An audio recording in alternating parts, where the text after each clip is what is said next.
The cattle crossing at Redemption Ford was no place for a woman alone, and every man within a quarter-mile knew it the moment Grace Aldridge drove her wagon wheel axle-deep into the thick mud of the Cimarron River bank and refused to call for help.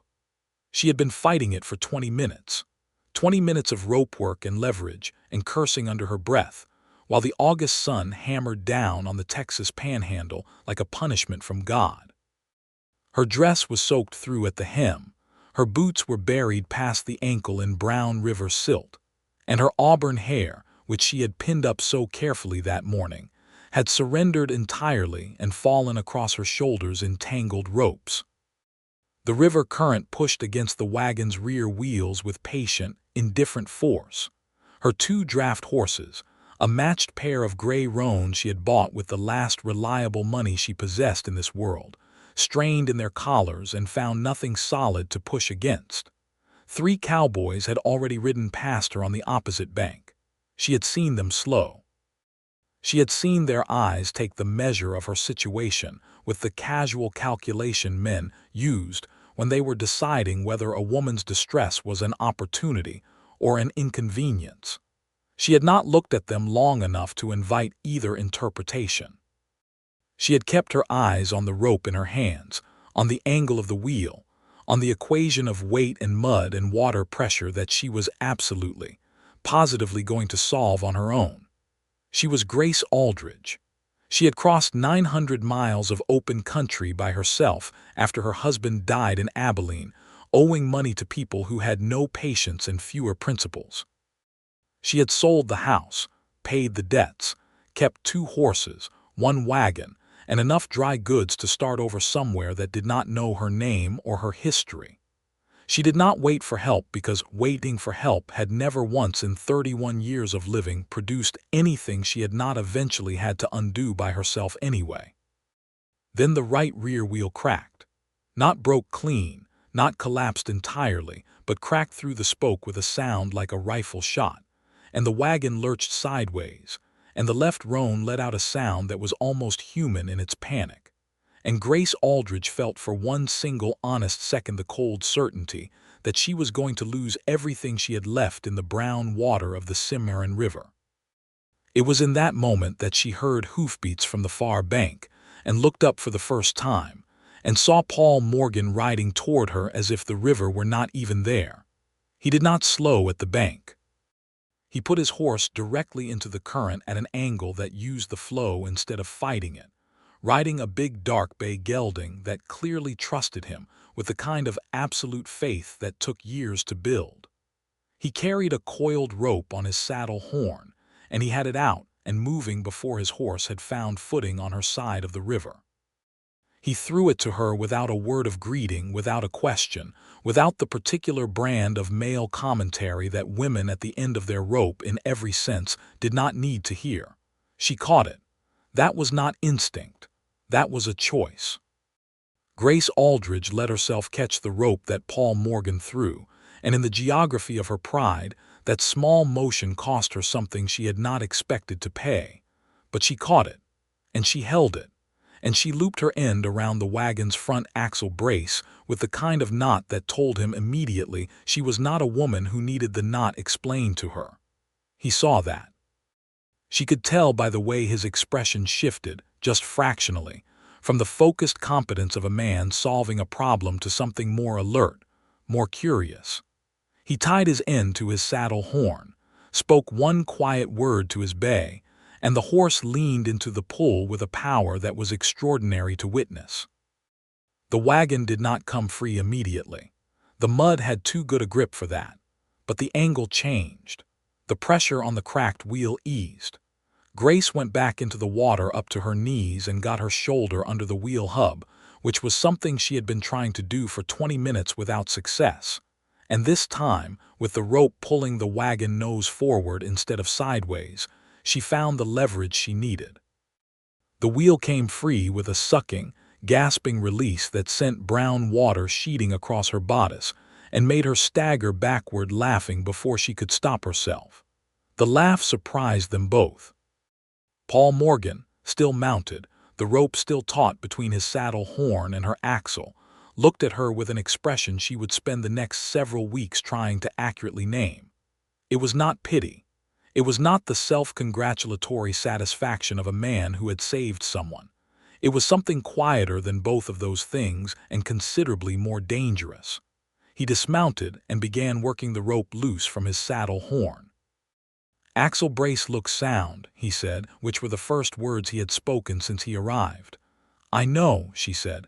"It's a spoke, right rear. I can get to a wheelwright in Caldwell if I keep the load distributed." He walked around the back of the wagon and crouched down and looked at the wheel without touching it, which she noticed and appreciated. Then he said, "There's a crossing house 2 miles east. Man named Hicks. He keeps supplies. He might have the right diameter spoke or something close enough." "Does he charge fair?" "He charges what he can get," Paul said, straightening. "But he's the only option between here and Caldwell, so fair is relative." She wrung the river water out of her hair with both hands and looked at him for the first time with anything approaching real attention. He was tall, lean in the way of men who worked hard and ate irregularly, somewhere in his middle 30s. His face was weathered but not rough, with dark eyes that were watching her with an interest that was entirely without the usual condescension. He wore a plain canvas duster over work clothes, and his hat was good quality but old.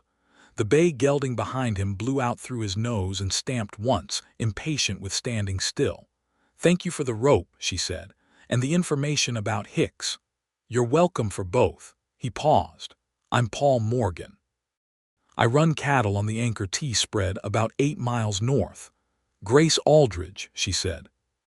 She did not offer the context that most women would have offered immediately: the husband's name, the explanation for traveling alone, the list of social credentials that made a woman legible and therefore acceptable in the calculus of frontier politeness. She just said her name and let it stand. He received it the same way she gave it, cleanly, without the follow-up questions. Just, "Pleased to meet you, Mrs. Aldridge," and a slight lift of his hat brim that was nothing like a performance. "Miss," she said. And then, because she had spent 2 years explaining the distinction in ways that felt like apology, she said nothing else. "Miss Aldridge," he corrected, and his voice was entirely neutral about it, and that neutrality was more respectful than any amount of expressed sympathy would have been. She gathered her wet skirts and climbed back up onto the wagon seat, which required a certain ungainliness that she accepted as the cost of the moment. She picked up the reins. The right rear wheel complained audibly when she put the horses in motion, a grinding, stressed sound that was not immediately catastrophic, but was also not going to improve with distance. Paul Morgan had remounted his bay and was riding alongside her at the pace of the wagon without having been invited to do so. She did not ask him to stop. That was also a choice, and she knew it. The 2 miles to Hicks's crossing house were accomplished in a silence that was not uncomfortable, which was itself unusual. Grace had found, in 900 miles of solo travel, that the silences men kept in her company were almost always one of 3 things: the silence of a man calculating his advantage, the silence of a man waiting for her to need something he could provide, or the silence of a man who had already decided she was not worth the trouble of conversation. Paul Morgan's silence was none of those things. It was simply the silence of a person who had enough going on in his own mind that he did not need to fill space with sound, which was a quality Grace associated with people who were genuinely comfortable in their own company. She had been comfortable in her own company for most of her life. Her husband Thomas had been a good man in many ways, a weak man in others, and his primary failure had been that he was never comfortable alone, and so he had never understood why she sometimes was. Thomas had been dead for 8 months. She had grieved him properly for 6 of those months, and then she had packed up the remainder of her life and driven it out of Abilene before the grief could harden into something permanent and limiting.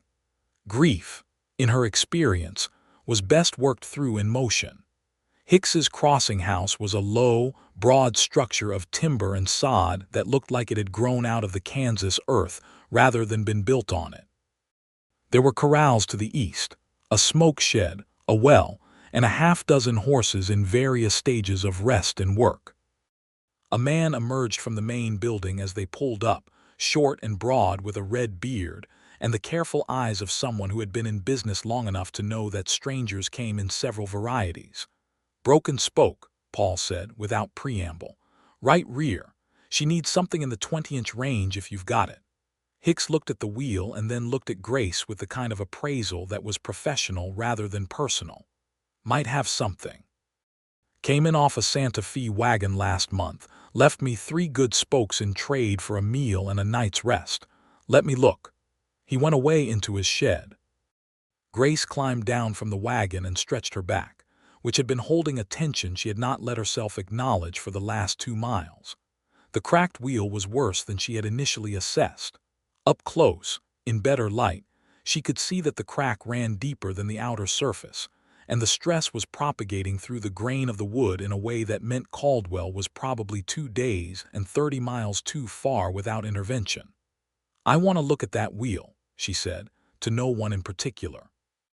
"Go ahead," Paul said. He had tied his horse to Hicks's hitch rail and was leaning against it with his arms folded, watching her with that same alert quiet that she was beginning to recognize as characteristic. She crouched down beside the wheel and ran her fingers along the crack. Yes, deeper than she wanted. The spoke was going to need replacement here, not in Caldwell. "He'll want $3 for the spoke and the labor," Paul said. "He'll start at 5. She looked up at him. "How do you know?" "Because I've been dealing with Hicks for 6 years. He paused. "He's fair enough once he finds the number. He just needs to be walked there. And you know what that walk looks like?" "I do." She stood up. "All right, I'll let you start the conversation, but I'll finish it." Something moved in his expression that was not quite a smile but was in the neighborhood. "Agreed." Hicks came back with 2 candidate spokes, both close in diameter, one a better match for the grain than the other. Grace took the better one from him and fitted it against the original while Hicks talked about his price. Paul started the conversation at $3.50, which was close enough to the mark that Grace watched Hicks's face carefully, and when she saw the moment the man found his number, she said, "$3.20, and we replace it ourselves, so your man doesn't have to stop what he's doing." Hicks looked at her with the faint surprise of a man who had not expected to be outflanked from that direction, and then he grinned into his red beard and said, "Deal."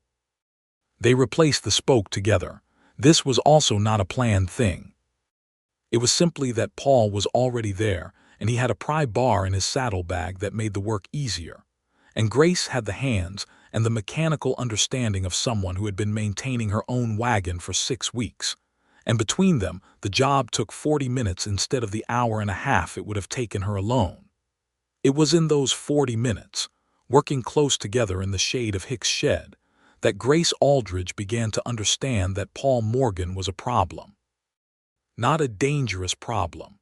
Not the kind of problem she had been managing in one form or another since she had set out from Abilene. Men who saw a woman alone and thought they saw an opportunity. He was the other kind of problem. The kind that came without warning and without malice and sat down inside your chest and stayed there. He worked without ego. That was the first thing. When she took a measurement and found an error in his initial placement of the replacement spoke, he looked at her calculation and adjusted without argument or embarrassment. When the iron rim needed resetting, and she said she thought cold water would tighten it faster than the smithing approach Hicks's hand was suggesting, Paul listened to her reasoning and agreed with it, and told the hand to bring a bucket from the well. And when the wheel was done and they stood back and looked at it, and the repair was clean and solid and the wagon was going to make it to Caldwell and probably beyond, he looked at her with an expression that she identified with some alarm as respect. Not the patronizing kind, not the surprised kind, just the plain, ordinary, equitable respect of one competent person for another. She was not prepared for how much that moved her. "Where are you headed?" he asked. They were washing their hands at Hicks' well, side by side, and the late afternoon sun had moved to that particular angle that turned the Kansas prairie the color of antique gold. "Caldwell first," she said. I have a letter of introduction to a merchant named Brewer. I'm hoping there's work that doesn't require me to be either a seamstress or a dance hall girl. What kind of work are you looking for? I keep books, she said. I kept books for Thomas's freight business for 7 years. I know invoicing, inventory, accounts payable, accounts receivable, and the particular arithmetic of men who lie about their margins. She paused.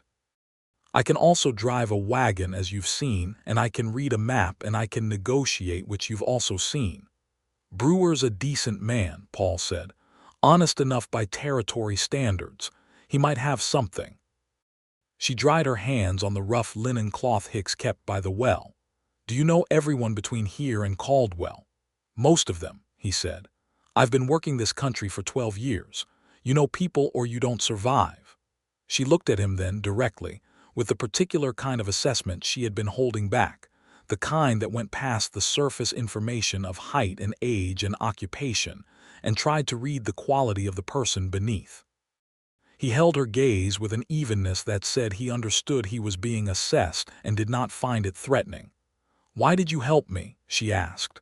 Not the rope part. I understand the rope part, it's what a decent person does.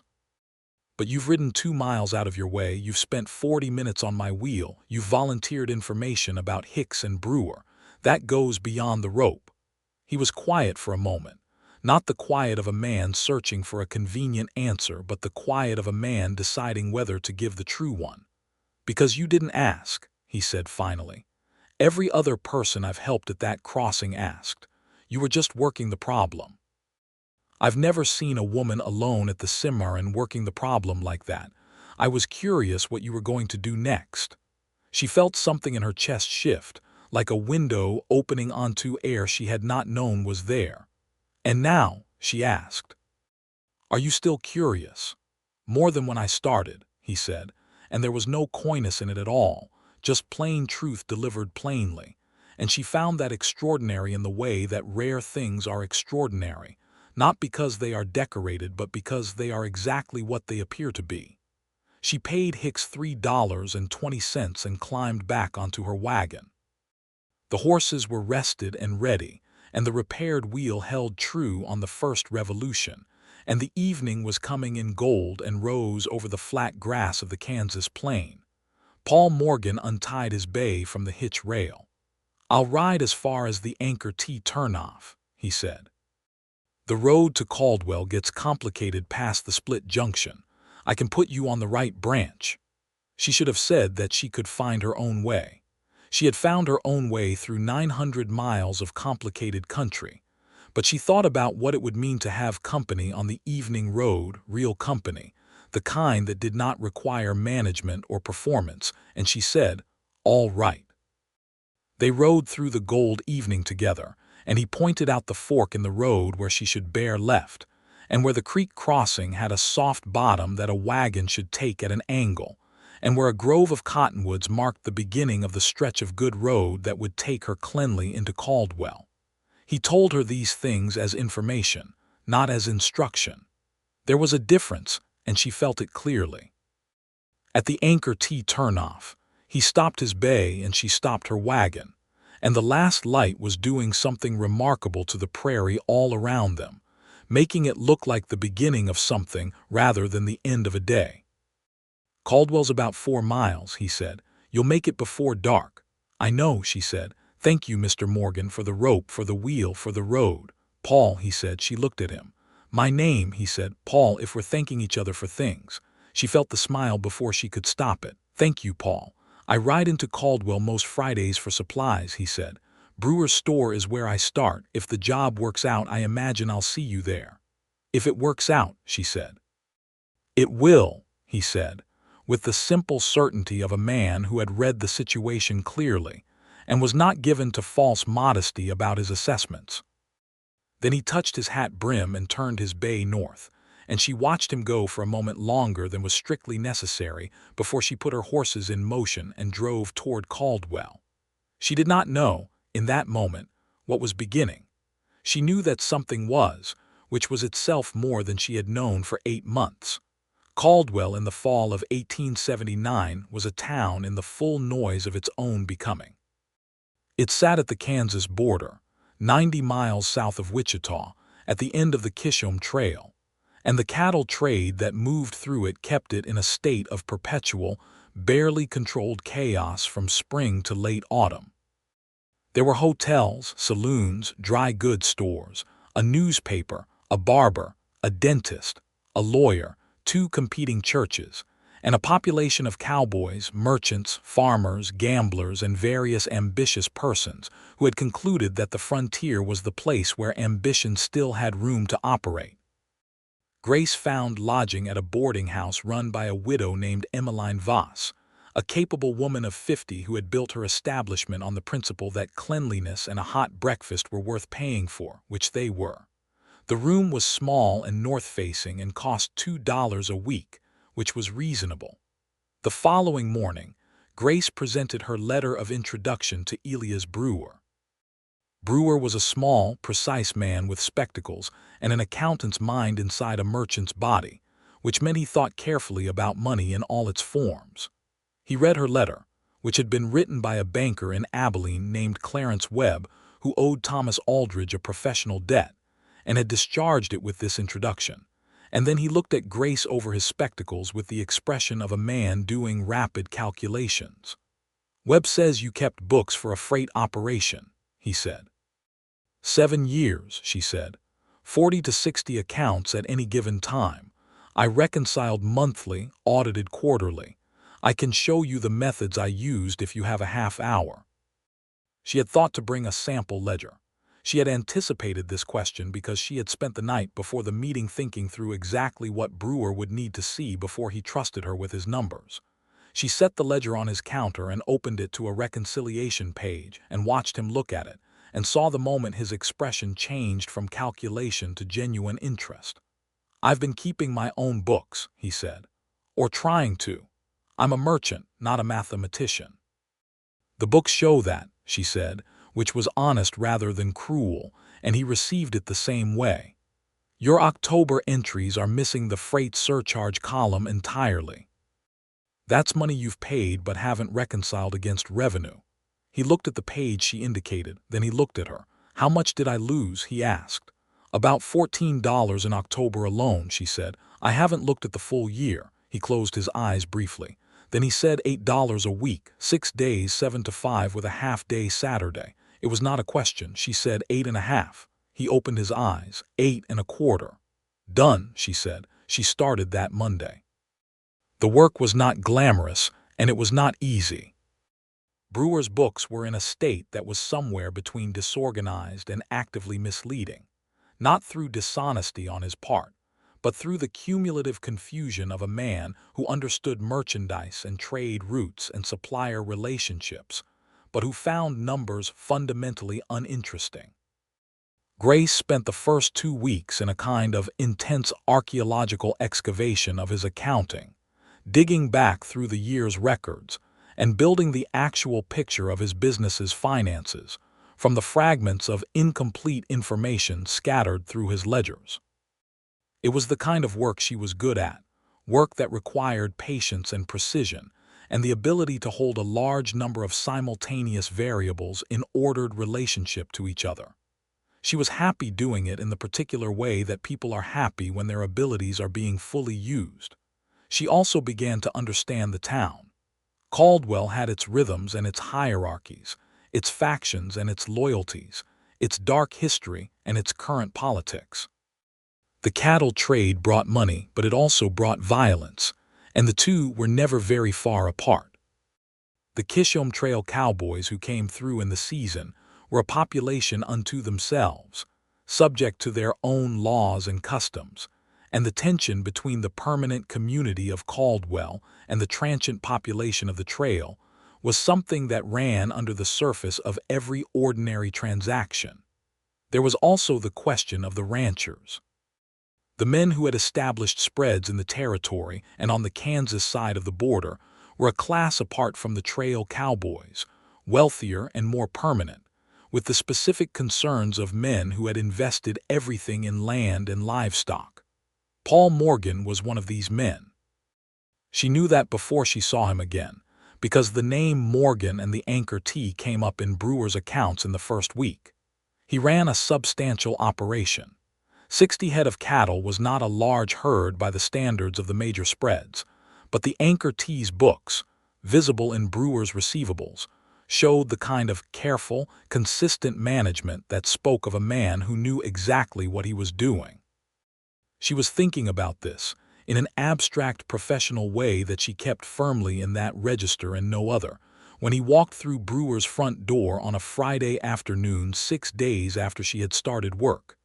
He stopped when he saw her, not in surprise exactly, or not only surprise. It was more complex than that.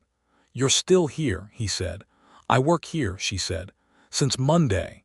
"The job worked out," he said. "I told you it would," she said, and found herself delivering his own certainty back to him with a pleasure she had not anticipated. He bought the things he came for, flour and salt and some hardware items that Brewer sourced from a Chicago supplier. And while Brewer's assistant gathered the order, Paul Morgan stood at the counter and talked to Grace with the easy directness of someone who had been thinking about a conversation and was now having it. He asked how she found the town. She told him her assessment of it, which was mixed but not unfavorable. He told her things that he knew about Caldwell that were useful to know, the reliable doctor and the unreliable one, the lawyer who charged fairly and the one who did not, the boarding houses that were safe and the ones that were not. And when she mentioned she was at Emmeline Voss's, he said Mrs. Voss was the best choice she could have made and left it at that. When his order was ready, he paid for it in cash, which Brewer's books confirmed was characteristic of him, and he loaded it into his saddlebags with efficient, practiced movements. Then he looked at her with that alert, quiet attention that she was beginning to recognize as the way he looked at things he found genuinely interesting. "There's a meal at the Calvert Hotel on Saturday evenings that's worth the price," he said. "They get a cook in from Wichita. I go most weeks when I'm in town." The invitation was not quite stated. It was offered in the particular way of a careful person who leaves room for a clean refusal. "Is that your way of asking me to dinner?" she said. "It is," he said, without retreating from it. "Then yes," she said. Saturday, he left. She went back to Brewer's books. And for the rest of that afternoon, the numbers behaved themselves with unusual clarity, as if her concentration had sharpened to a point that made everything easier to see. Saturday evening at the Calvert Hotel's dining room was the first time Grace Aldridge had sat across a table from a man she found genuinely interesting in a way that also frightened her a little. And the fear itself was interesting, because it told her something true about the situation. The dining room was nothing grand by Eastern standards, but by Caldwell standards it was civilized, with actual linen on the tables and a kitchen that produced food beyond the beans and salt pork category. The cook from Wichita had made a beef roast with potatoes and a dried apple pie that was better than it had any right to be given the circumstances. Paul arrived in clean clothes, which told her he had come into town that afternoon specifically for this dinner rather than riding in on the usual Friday supply run, which meant he had planned ahead, which meant the invitation had not been casual in the way it had been delivered. She noticed this and said nothing about it and filed it carefully. The conversation was extraordinary. Not in the sense of great dramatic revelations, though those came eventually, but in the simpler and rarer sense that they talked for 3 hours, and she could not identify a single moment in which she was bored or managing or performing. He was curious about things she was curious about. He had opinions that were thought out rather than inherited. He had read more than she would have expected. He kept a small collection of books at the Anchor Tea, thinned down from a larger collection he had owned before the circumstances that had brought him to Kansas. And she did not ask about those circumstances, yet because there was time, and she had learned that the important things revealed themselves when they were ready rather than when you pushed. She told him about Abilene. Not everything, not Thomas's debts or the darkness of the last year of their marriage, when Thomas's weakness had gotten the better of his goodness, and the freight business had begun to reflect the confusion of its owner. But she told him enough. She told him about keeping books for 7 years in a business she understood better than its proprietor. She told him about the 900 miles and what she had seen along the way. She told him about the specific mechanics of the river crossing, which was already becoming a story she told with some relish, and he listened to that with genuine amusement and something warmer than amusement underneath. "You would have gotten it out," he said. "I know," she said, "but the spoke would have cracked through entirely before I managed it. So I saved you a wheel." "You saved me a wheel," she agreed, "and a day's delay and possibly considerable additional expense. So yes, it was worth catching the rope." "High praise," he said, and the slight warmth in his voice made it clear he understood that for her it was. She asked him how he had come to Kansas, and the answer was complex in the way that the answers to that question usually were in 1879, when everyone on the frontier was running towards something or away from something, and often both at once. He had come from Virginia, originally, after the war had ended, and the life he had expected to live had turned out to be gone with it. He did not dwell on the war or the losses of it, which she appreciated, though she could read in the set of his jaw and the careful way he spoke around certain years that there were things there that had cost him considerably. He had worked his way west through a series of cattle operations over 15 years, learning the business at every level, from trail hand to foreman to manager to, finally, owner. The Anchor T was 12 years of work crystallized into 60 acres of certified land and 60 head of cattle, and a house he had built himself over 3 summers. He said, "I built it for a family," and then stopped, and the pause that followed was the kind that contained things not yet ready to be said, and she did not push. "What's the house like?" she asked instead, which was a way of moving forward without forcing the stopped subject. He looked at her with a kind of grateful acknowledgement of the redirection. "It has a proper kitchen," he said, "and a porch that faces west. The sunsets on that porch are worth considerable trouble." She thought about a porch facing west and sunsets, and what considerable trouble might mean in that context. And then she set those thoughts firmly aside because it was only the first dinner, and she was a practical woman.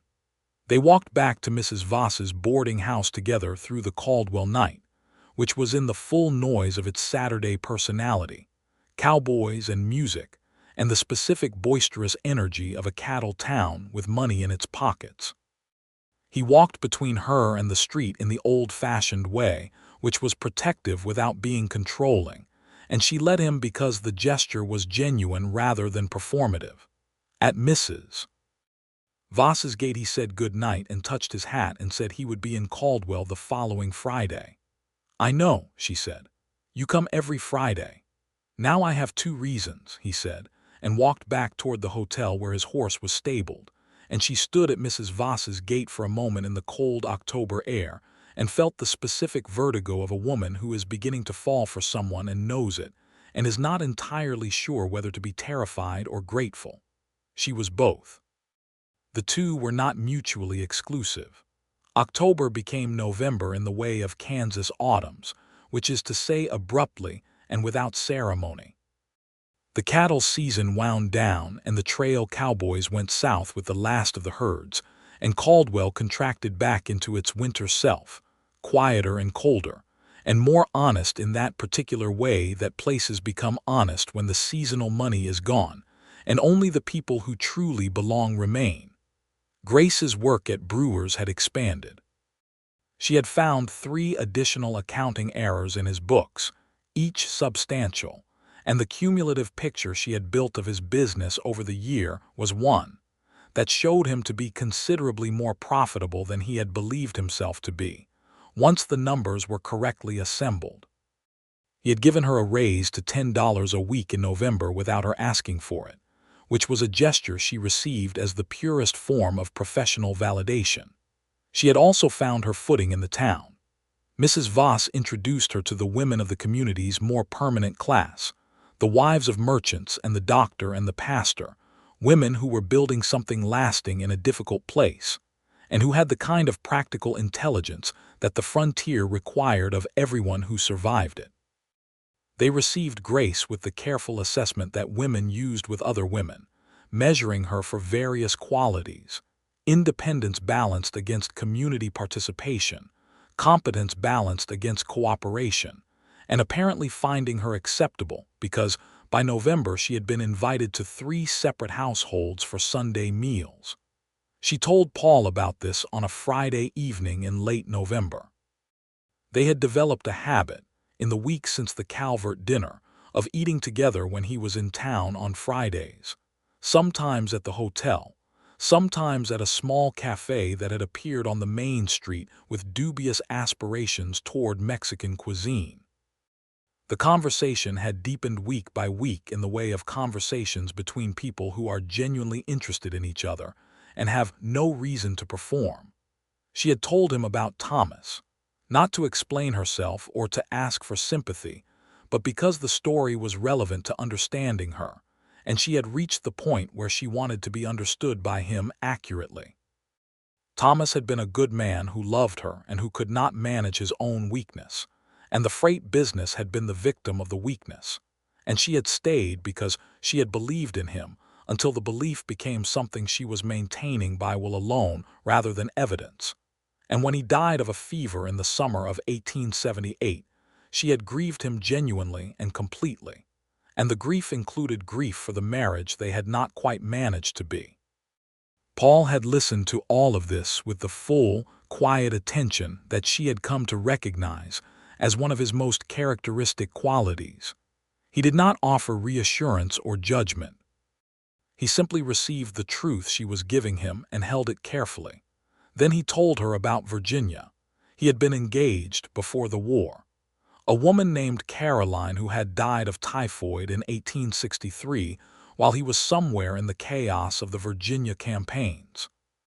He had learned of her death in a letter that reached him 3 weeks after the fact, and the grief of it had been compounded by the impossibility of doing anything about it, being 300 miles away in a war that did not pause for personal loss.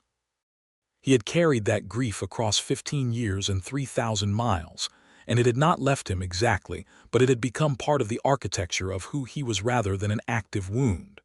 "I built the house for a family," he said again, this time finishing the thought he had stopped in October. "I was going to have one, after the war, and then I wasn't.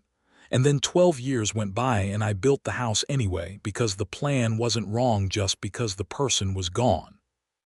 Grace was quiet for a moment, then she said, "That's either very hopeful or very stubborn." "Probably both," he said.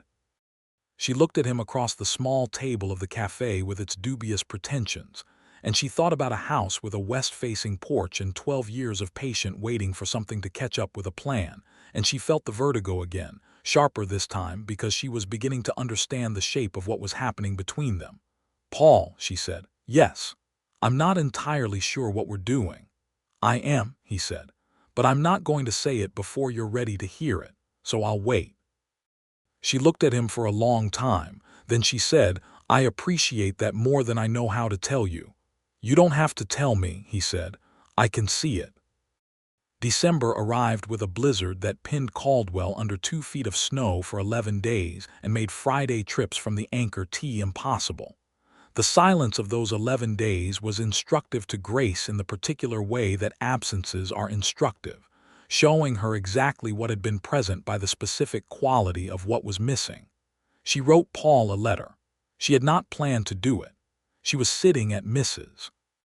Voss's parlor table on the 4th day of the blizzard with a cup of tea and a book she was not reading, and she picked up a pen and wrote him a letter that was ostensibly practical, information about a business opportunity she had heard about from Brewer that might be relevant to the Anchor T's spring planning. And that was also, in every line between the practical lines, something else entirely. She sent it with the post rider who was making the rounds of the nearer ranches on horseback, and arrived back with responses 3 days later. His letter was brief. Cowboys as a class were not writers, and Paul was a self-described poor correspondent, which he said plainly at the start and apologized for. But the practical information he sent back was useful and well considered, and in the last paragraph he wrote, "The porch has 3 feet of snow on it currently, and I find I mind the winter considerably more than usual this year. Your letter helped with that. Thank you for sending it." She read that paragraph 4 times. When the snow cleared and the road was passable, he came to town on a Wednesday instead of waiting for Friday. She was at Brewer's when he arrived, and he came through the door and she looked up from the ledger, and something in the quality of how they looked at each other made Brewer clear his throat and find urgent business in the storeroom. They walked. The streets of Caldwell in December were cold and mostly empty, and the sky was that sharp winter blue that appears after a long storm as if the weather is apologizing for itself. They walked along the main street and then south to where the town gave out and the prairie began, and the wind had teeth but was manageable, and she had her heavy coat and he had his duster lined with sheepskin, and they walked close enough together that occasionally their arms pressed together and neither of them moved away.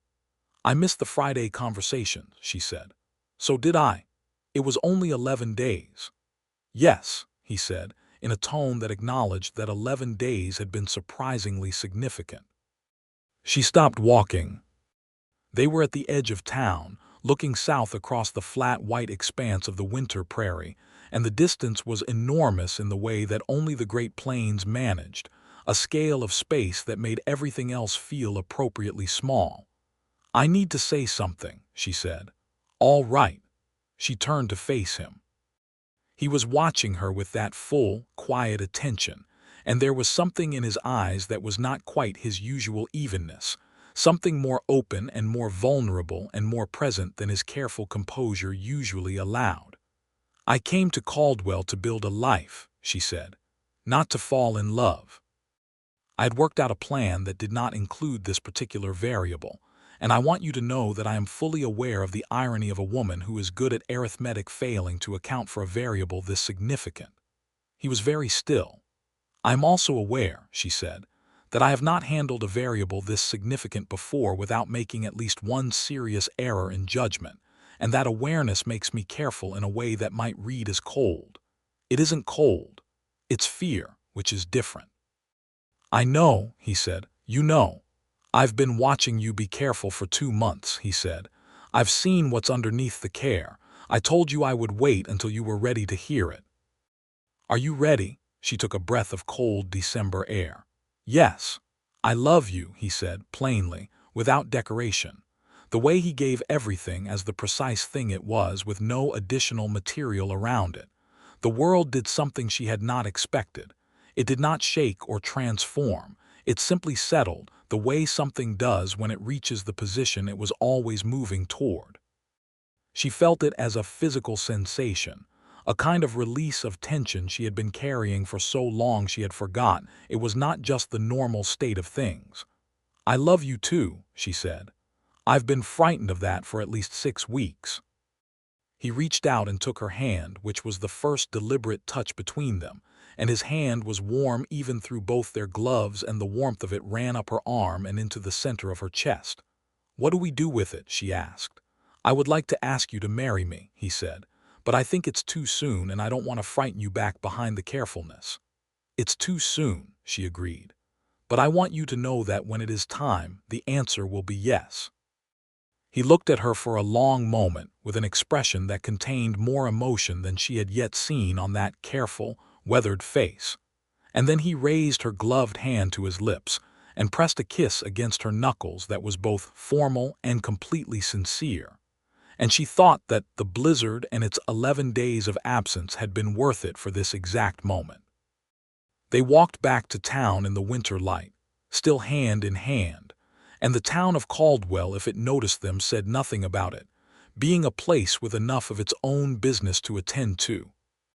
January 1880 brought the particular deep cold of a Kansas winter that was not about snow so much as about a sustained, penetrating chill that settled into the bones and stayed. Brewer's store was quiet, the cattle trade dormant until spring, and Grace used the slow season to complete her reconstruction of his accounts for the full prior year, and to build him a system of records that would prevent the same accumulation of errors going forward. She also spent the slow hours of January thinking about the future, which was something she had not done in 8 months with anything approaching genuine optimism. Thinking about the future had felt, since Abilene, like a task too likely to disappoint, too contingent on forces she could not control. Now it felt different. Not certain. The frontier was never certain, but possible in a way it had not been. Paul came in from the Anchor Tea twice a week when the roads were passable, and once when they were not, which meant he rode through conditions that she privately found alarming and which he treated as ordinary. On those days he arrived red-faced and cold, and she made him sit by the stove in Brewer's back room with a cup of coffee before she would let him report on the state of the roads, a minor assertion of care that he received with the same quiet attention he gave everything. They talked about the Anchor Tea's finances on several of these visits, which was how Grace discovered that Paul, for all his competence as a rancher and a businessman, shared Brewer's fundamental discomfort with numbers. His accounts were not in the state of chaos that Brewer's had been, but they were also not as clean as they could be, and there were places where better bookkeeping would translate directly into better decisions. She offered to look at his books. He was quiet for a moment, which she interpreted correctly as the hesitation of a proud man who was calibrating whether this felt like charity. "I'm not offering because you need saving," she said. "I'm offering because your books are probably underserving you and I am good at what I do." "I know you are," he said, "and I know the difference, all right." She spent a February afternoon at the Anchor Tea for the first time. The ride out was 8 miles on a cold, clear day, and Paul met her at the road and rode alongside her and pointed out the boundaries of his land as they approached, the section lines, and the creek that marked the south boundary and the low ridge to the north, where the grass came in thick enough to hold cattle through the drier months. The house was low and broad and built from timber that had been hauled considerable distances, with a stone chimney and a covered porch that did indeed face west, and in the gray winter light she could imagine exactly what it would be in the gold of a summer evening. She felt something about it that she catalogued and set aside for later consideration. Inside, it was clean in the utilitarian way of a man living alone who has no reason to maintain standards beyond function, but it was also, in small ways, deliberate. The books on the shelf beside the fireplace were arranged with care. There was a good lamp positioned for reading. The kitchen was thoughtfully laid out for someone who cooked seriously rather than just to stop being hungry. She looked at his account books for 4 hours at his kitchen table while he did the work of a ranch afternoon outside, and what she found was largely what she had expected. A man who had been building something carefully for 12 years with incomplete information about how well he was doing it. The Anchor Tea was in better financial health than Paul knew. His cattle operation was lean and efficient. His costs were well managed. His receivables from the season's sales were properly collected. What he lacked was the summary view, the ability to see all the numbers together and understand what they meant in terms of trajectory. When he came in from the cold as the afternoon was failing, she had the summary view built, set out on a clean page in her clearest hand, and she showed it to him. He stood at the table looking at it for a long time. Then he said, "I'm doing better than I thought." "Considerably," she said. "If the spring cattle prices hold anywhere near last year's, you'll clear enough to expand the herd by another 15% without borrowing." He looked at her then, and the expression was something she had not seen before, something that contained the specific emotion of a man who has worked for a long time toward something uncertain and is being shown by reliable evidence that it is working. It was enormous and quiet at the same time. "I built this thing in the dark," he said, "more or less." "Most people do," she said. "The good ones, they build it in the dark and then they find out what they've built." He sat down across the table from her. The kitchen was warm from the stove he had started before coming in, and the February light was dying outside the windows, and they were alone in a house on the Kansas prairie 8 miles from the nearest town, and the situation was exactly as significant as it was, which was very. "Grace," he said. "Yes. It's been 2 months. Since December," she said. "Yes. You said when the time came." She looked at him across the table, across her neat pages of his numbers, across the 4 hours of quiet work she had done in his house while he did the parallel work of keeping it running, across the particular domestic intimacy of that afternoon, which had been entirely proper and entirely unlike anything she had felt since she had been a much younger woman with a much simpler idea of what she was looking for. "Yes," she said. He reached across the table and took both her hands. "Will you marry me, Grace Aldridge?" She had known the question was coming, and she had told him she knew the answer.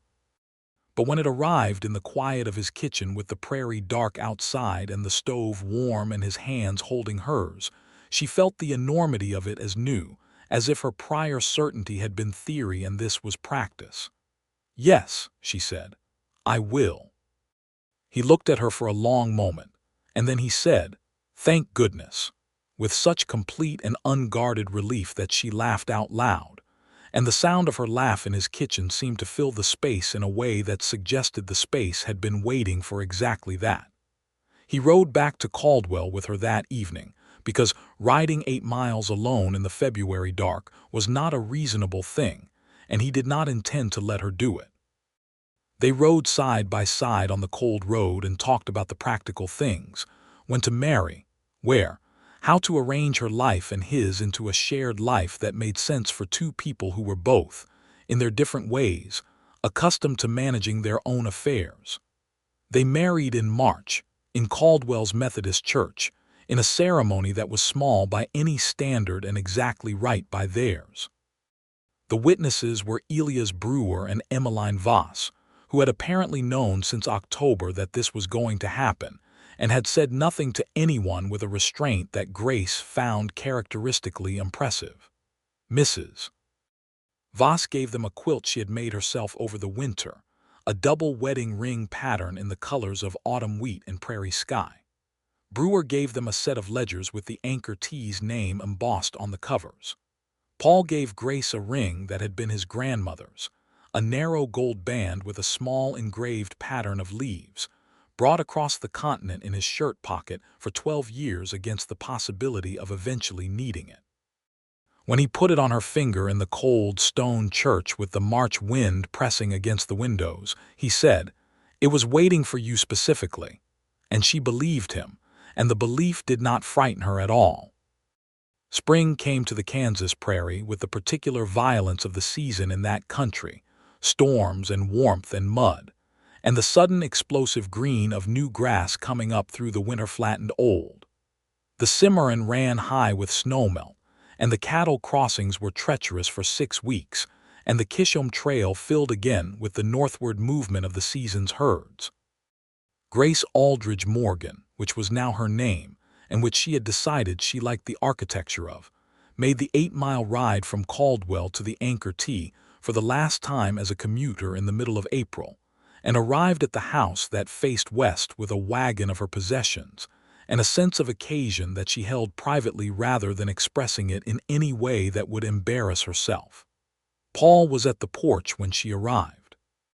He had been at the porch for an hour, which she could tell by the way his coffee cup was empty, and the sight of him there, waiting not because he was anxious but because he was eager, because he wanted to see her arrive at the place that was now hers, moved her in a way she did not try to contain. She climbed down from the wagon, and he came down the porch steps, and they stood in the April morning looking at each other for a moment, and then she said, "Show me everything." And he took her through every room and every outbuilding and every fence line and every piece of land with the careful pride of a man, showing someone the thing he has built, and finally understanding that it was built for exactly this.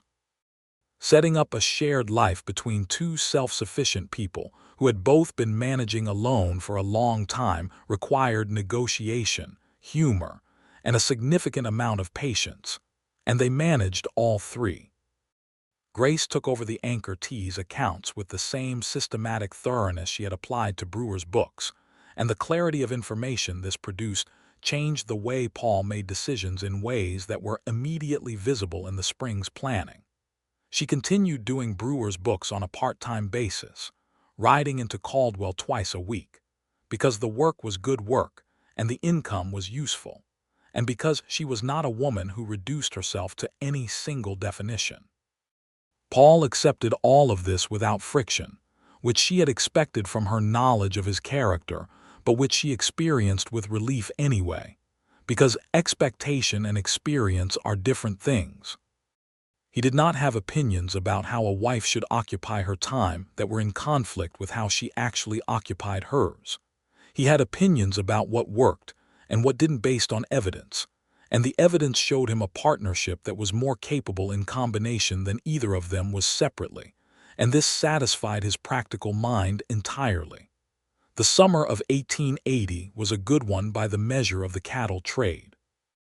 The prices held at the level Grace had projected in February, and the Anchor Tea's season-end numbers were the best in Paul's 12 years of operation. She showed him the full-year summary in September with the same care she had used in February for the partial picture, and the expression on his face was the same, that quiet, enormous acknowledgement of a thing confirmed. "You changed this," he said. "We changed it," she said. "I changed the numbers. You built the thing the numbers are counting." He looked at her across his kitchen table, which was now their kitchen table, and said, "I want to expand the herd next spring, 20 more head. And I want to put in a proper root cellar on the south side." She already had the numbers for both. She had been running the projections for 3 weeks, which he had not asked her to do and which she had done because the questions interested her and because the planning was a collaboration now. "We can do both," she said. "If we sell the back 40's timber rights rather than holding them, the price is good this year." He looked at the numbers she laid in front of him. Then he said, "How long have you been thinking about the timber rights?" "Since June," she said. "I wanted to see where the fall prices landed before I said anything." He shook his head, but the shaking was admiration rather than anything else. "You are extraordinary," he said. "I am thorough," she corrected. "Extraordinary is a different category." "I've seen thorough," he said. "This is extraordinary." In December of 1880, Grace told Paul that she was going to have a child. They were on the west porch, which had become their evening ritual in all weathers, bundled against the December cold with cups of coffee and the vast winter sky overhead, and she told him in the same plain, direct way she gave him everything, as the precise fact it was with no additional material around it. He was very still for a moment. Then he said, "Grace," in a voice that contained something she had never heard from him before, a register below his usual steady tone, something deeper and less controlled. "I know," she said. "I don't have words for this." "You don't need words," she said. "I can see your face." What was on his face was a kind of joy that the careful, weathered architecture of his usual composure could not contain, and she watched it overflow all his careful edges and fill the cold December porch with something warm, and she thought that this was the specific return on 12 years of patient building, and it was ample, and it was real, and it was exactly what it appeared to be. He took her hand the way he had taken it on the edge of Caldwell's winter prairie a year before, both hands this time, and held them against his chest where she could feel his heartbeat, which was steady but faster than usual. "I love you," he said. "I know," she said. "I love you too. Now drink your coffee before it freezes." He laughed, the full open laugh that she had learned to produce and loved producing, and the sound of it went out over the dark winter prairie and was swallowed by the enormous, indifferent, beautiful night. Their son was born in August of 1881, a large, healthy boy who arrived in the world with the immediate fierce opinion that it owed him considerable attention, which Grace found entirely reasonable given the journey. They named him James, for no particular ancestor, simply because the name was solid and direct and seemed to suit the particular person who had arrived to bear it. Emmeline Voss came out from Caldwell for the birth and stayed 3 weeks, which was an act of friendship so practical and so complete that Grace's feelings about it were almost too large to express. She expressed them by writing Mrs. vas into her will, which was perhaps not the most conventional form of gratitude but which was characteristic. The anchor tea with a baby in it was a different place than it had been without one. Not a lesser place or a harder place, though it was certainly harder in practical terms.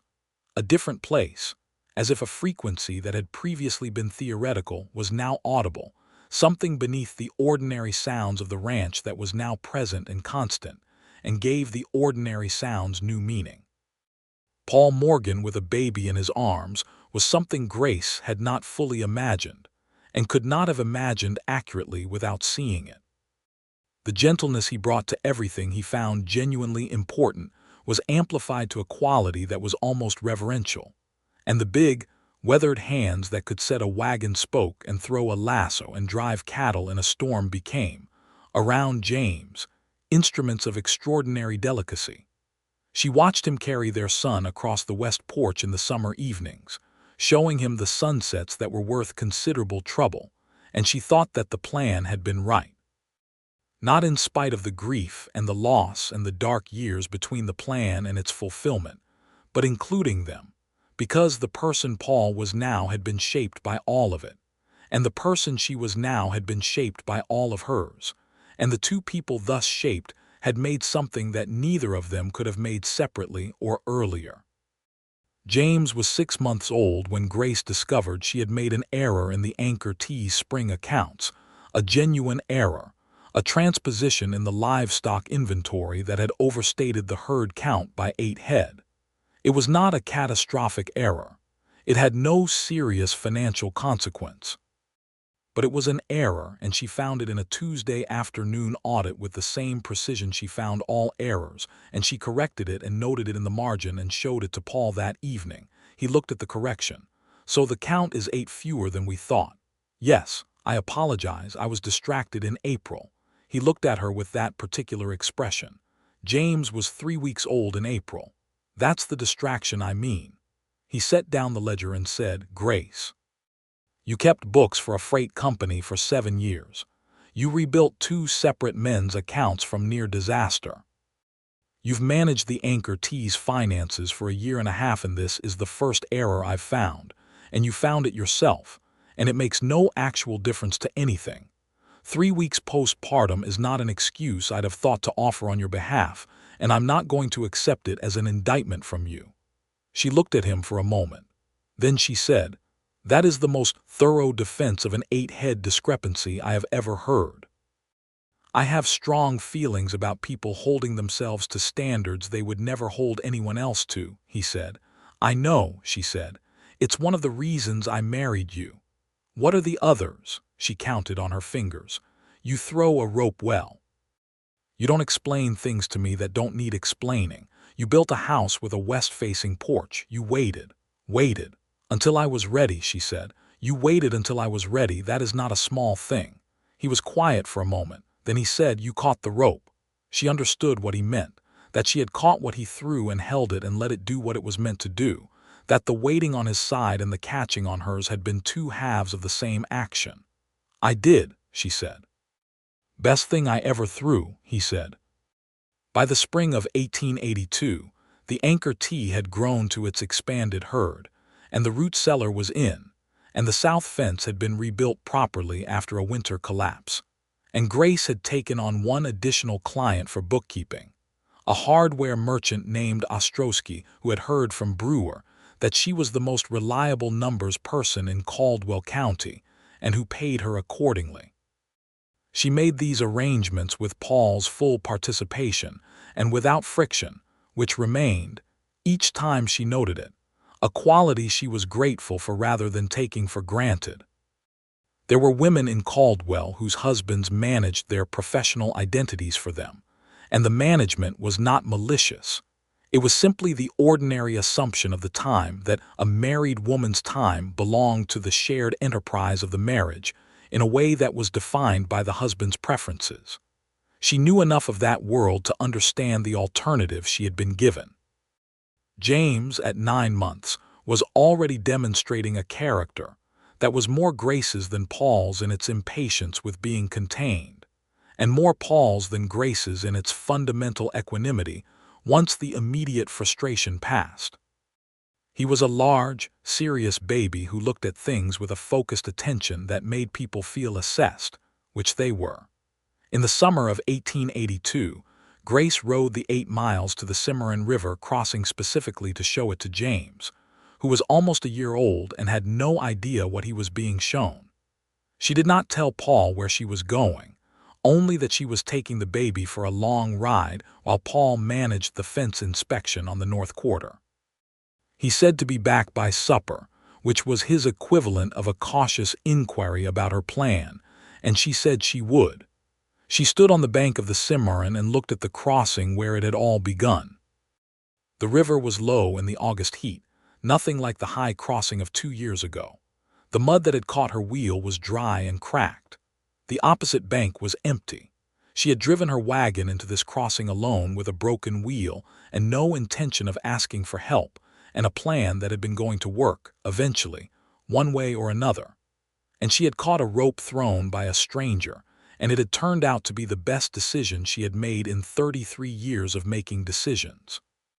She held James on her hip and looked at the crossing and thought about secrets and betrayal, which were the things that had occupied the dark space of her interior life in Abilene, and thought about how they had given way to something else, not by being healed exactly, but by being replaced by a life that required too much of her full attention to leave room for the old wounds to keep operating.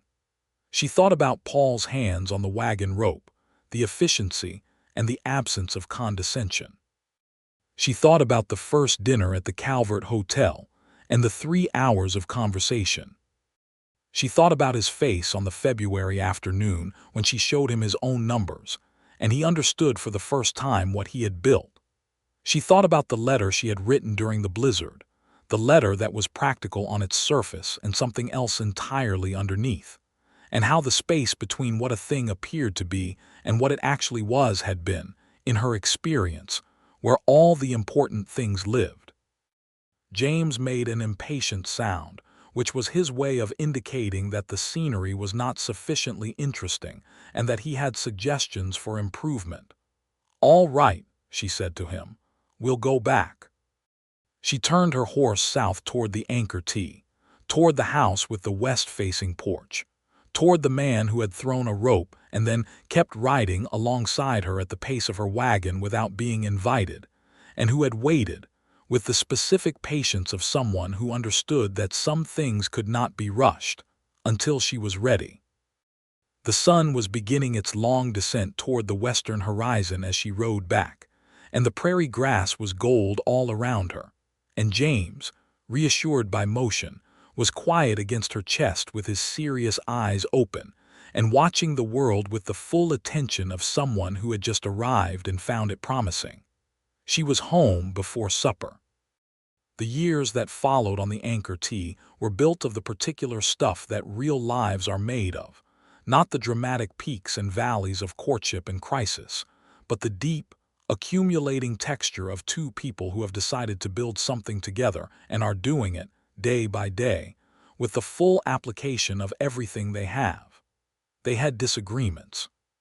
Two people of their respective temperaments and histories, both accustomed to their own judgment being sufficient, were not going to occupy the same space without occasional friction.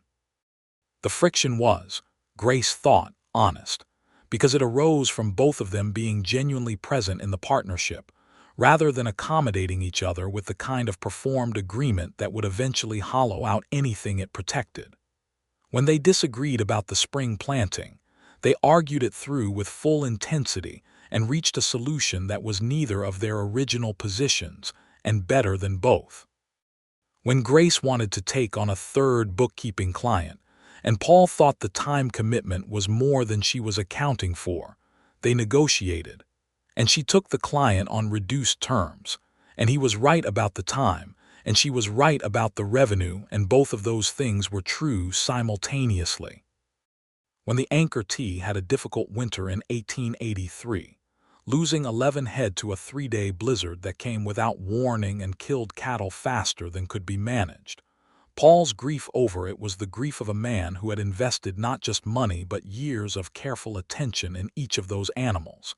And Grace sat with him in the specific way that he had sat with her, receiving the thing he needed to express without trying to resolve it prematurely.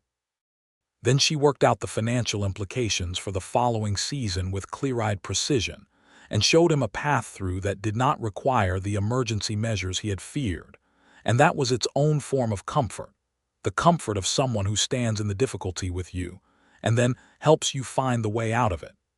James turned 2 in August of 1883, and the specific person he was becoming was increasingly visible. He had Paul's dark eyes and Grace's auburn hair, which was a combination that drew comment from everyone who met him, and he had the particular quality of absolute directness that both his parents possessed, and that in a 2-year-old expressed itself mainly as opinions about food. In the winter of 1883, Grace told Paul that James was going to have a sibling. They were in the kitchen this time, not on the porch, because December on the Kansas prairie was not the month for porch sitting without serious provocation. Paul was reading at the kitchen table, one of his small collection of books, and she came and sat across from him and said it directly, which was how she said everything. He looked up from the book. His expression moved through several registers with visible speed, surprise first and then recognition, and then that same quality she had seen when she told him about James, the specific emotion of something hoped for arriving as real. When, he said, "June, I think." He closed the book. Then he said, "How do you feel?" She considered this genuinely.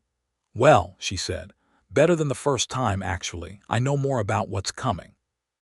"That's not always reassuring," he said.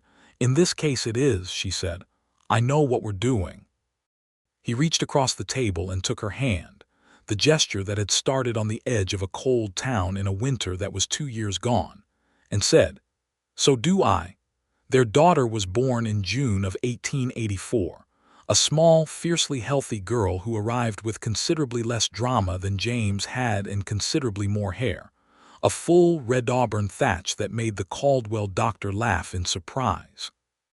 They named her Clara, which was Grace's mother's name, which felt right in the way that the right names feel right, not arbitrary but inevitable. Emmeline Voss came again. She was getting older, and the 8 miles were more than they had been, but she came anyway, and Grace's feelings about this were again too large for ordinary expression, and were expressed instead in the form of a standing invitation to Christmas dinner that became, in subsequent years, an institution. The Anchor Tea with 2 children in it was yet another different place, with yet another layer of constant presence and demand and joy and exhaustion. Paul, who had been extraordinary with James, was extraordinary again, with the specific gift of patience that made him the parent children trusted instinctively, because he never pretended he knew things he didn't or promised things he couldn't deliver. Grace managed the expansion of the ranch's operation alongside the expansion of the family with the same systematic attention she brought to both. She did not find it easy. She found it possible, which she thought was more honest and more sustainable than easy would have been. She continued Brewer's accounts and Ostroska's accounts, and took a third client in 1885, a young lawyer named Fitch who had set up practice in Caldwell, and whose books were in a state of creative interpretability that she enjoyed solving. She rode to Caldwell twice a week, and came home by supper. She kept the Anchor Tea's books with the precision that had become their mutual expectation. She sat on the west porch in the summer evenings with Paul and James and Clara, and watched the sunsets that were worth considerable trouble, and they were. In 1886, the town of Caldwell put on its first formal harvest celebration, a community event that filled the main street with music and food, and the full noise of a community that had, after a difficult decade of building, begun to believe in its own permanence. Grace and Paul went into town for it with James and Clara, and walked the main street, and ate food that other people had cooked, and talked to people they had known for years. Elias Brewer, standing in front of his store with a look of proprietary satisfaction, said to Grace, "You know, When you walked in here with that letter from Webb and that sample ledger, I thought you'd last 6 months before you married some trail cowboy and moved on." "Your arithmetic was approximately right," Grace said. Brewer laughed. He was more relaxed now than he had been in 1879, the result of 6 years of accurate bookkeeping producing the specific tranquility of a man who finally understood his own financial situation. "Morgan's not a trail cowboy," he said. "No," Grace agreed. "He is not." Paul was standing a few feet away, talking to the Caldwell County Sheriff about something that required the serious expressions of men discussing practical matters, and James was at his side in the particular way of a 5-year-old who was deeply interested in whatever the adults were doing, and Clara was in Grace's arms with the full absorption of a 2-year-old for whom the entire world was a source of astonishing novelty. Grace watched Paul conclude his conversation with the sheriff in turn, and find her across the space between them the way he always did, with the specific quality of attention that did not diminish with familiarity. She had thought, coming to this country, that she was done with being known.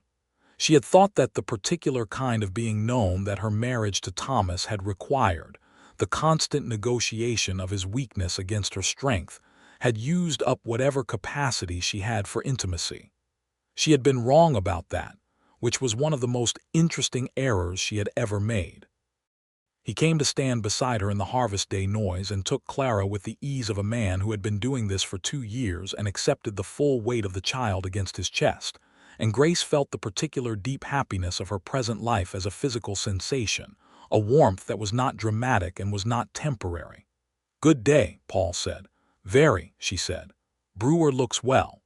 "He finally understands his accounts," she said. "It's improved his disposition considerably."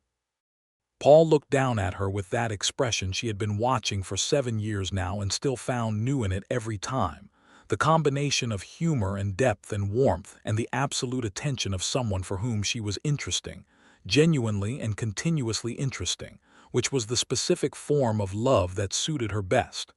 "Grace," he said. "Yes. I'm glad you drove into that crossing." She thought about the August day in 1879, the wheel axle deep in the Cimarron mud, the 3 cowboys who had ridden past, the 20 minutes of rope work and leverage, and the moment she had heard hoofbeats and looked up. "I'm glad you were on the other bank," she said. "I wasn't going to stop," he said. "I was going to keep riding. I had a fence line to check on the north section." She looked at him. "What stopped you?" He was quiet for a moment, thinking about it honestly the way he thought about everything. "You weren't asking for help," he said. "Everyone at that crossing was watching you. You weren't asking anyone. You were just solving the problem. I wanted to see what you were going to do. And then you threw the rope anyway." "And then I threw the rope anyway," he said. "Because the wheel was cracking through and you were going to lose the wagon before you solved it alone. And I thought," he paused, "I thought that sometimes the right thing isn't waiting to see what happens. Sometimes the right thing is getting in the water." She looked at him for a long time in the harvest day light of Caldwell's Main Street, with their daughter on his hip and their son tugging at his sleeve, with an important observation about the man across the street who had a horse that was a very interesting color, and the town moving around them in the full noise of its own ordinary occasion. "I caught the rope," she said. "You caught the rope," he said. "That was everything." She had not waited for help because waiting for help had never, in 31 years, produced anything she had not eventually had to manage herself anyway. She still believed that, in its general application. She still drove the wagon and kept the books and made the decisions and solved the problems and covered the distance, all of it, with the same full commitment she had always brought to those things. But she had caught the rope. She had made the choice, in a moment of genuine crisis, to take what was thrown to her by someone who threw it without condition and without agenda, and without the expectation of anything in return, but the satisfaction of a problem properly solved. And the rope had turned out to be everything.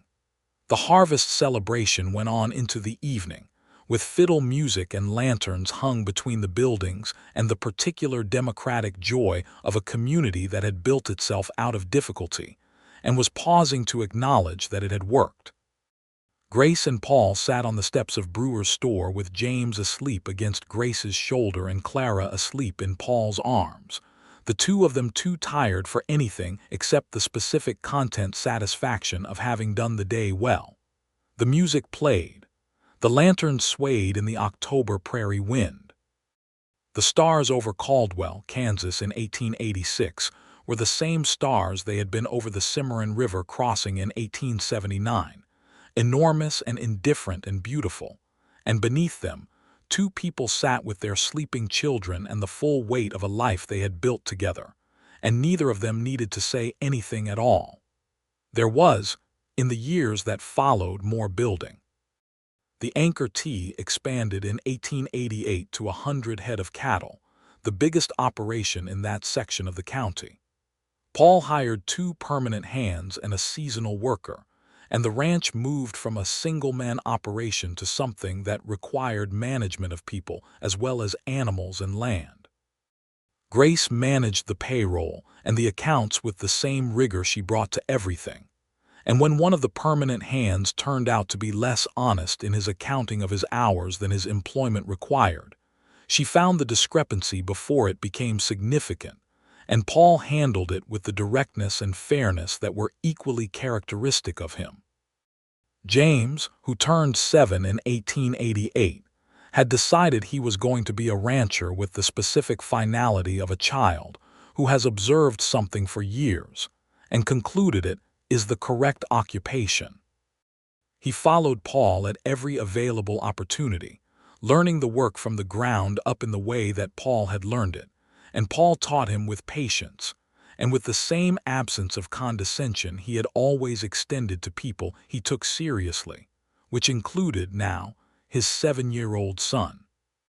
Clara, at 4, had decided she was going to be a lawyer, which was partly Grace's fault for explaining, perhaps too enthusiastically, what a lawyer did, and partly the influence of young Fitch, whose books she kept and whom she occasionally brought to Sunday dinner, and who talked about the law with the specific passion of someone who believed in it as a tool for making things right.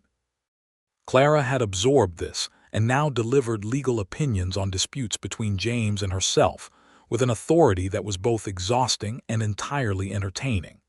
In 1889, Grace found out that the family was going to grow again. She was 39, which was not young for a third child in that time and place, and she told Paul with the same plain directness she brought to everything, and watched the familiar progression of his expression from surprise to recognition to joy. "How do you feel?" He asked the same question he always asked first. "Cautious," she said, which was honest. "But well, the doctor says the pregnancy is progressing normally." "Then we'll be cautious and well together," he said. Their second son, born in the spring of 1890, was named William, for reasons of pure preference rather than any particular ancestor. He arrived in the world with the same large-scale energy that James had brought and none of Clara's relative tranquility, and the Anchor Tea adjusted to his arrival with the practiced ease of a household that had done this before. Grace was 40 years old. She had been married to Paul Morgan for 10 years. She had 3 children, a ranch she considered as much hers as his because she had built it as much as he had, and a bookkeeping practice that extended across 4 clients in Caldwell County, and which she thought of, privately, as her own enterprise rather than a supplement to someone else's. She had also, over 10 years, accumulated a knowledge of this country and its people that was its own form of wealth. She knew the land and the weather and the economics of the cattle trade and the politics of the territory in the particular depth that comes from paying full attention to a place for a long time. She knew the people with the specificity that comes from being trusted with their numbers, which is the most intimate knowledge because numbers do not lie the way that ordinary social presentation does. She thought on the west porch of the Anchor Tea in the summer of 1890 with William asleep in her arms, and the sunset doing everything it had promised, exactly where she was supposed to be. Not because she had arrived at some preordained destination, but because she had made the choices, including the choice to catch a rope in a river crossing, that had brought her to this specific combination of life and work and love and place. The sunset was extraordinary, worth considerable trouble. Paul said beside her. Every bit, she said. James was at the porch rail, looking north toward where the cattle were settled for the evening, already calculating something about the herd with the eye of a rancher in formation. Clara was inside at the kitchen table, composing what she described as a legal brief about the unfairness of James's privilege in being allowed to stay up later, which she intended to present to both parents simultaneously in the morning. William slept with the uncomplicated depth of someone who had spent the day being entirely himself, and had found it thoroughly satisfying. The prairie darkened around them and the stars came out, and Paul Morgan put his arm around his wife and Grace Aldridge Morgan leaned into her husband's side, and the west-facing porch of the Anchor Tea held them all in the warm August night, and the world was exactly, precisely, abundantly what it was. She had been the only woman at the cattle crossing who did not wait for help. He had helped anyway. She had let him. And in the long arithmetic of 2 lives properly lived, the sum of those 3 facts was everything.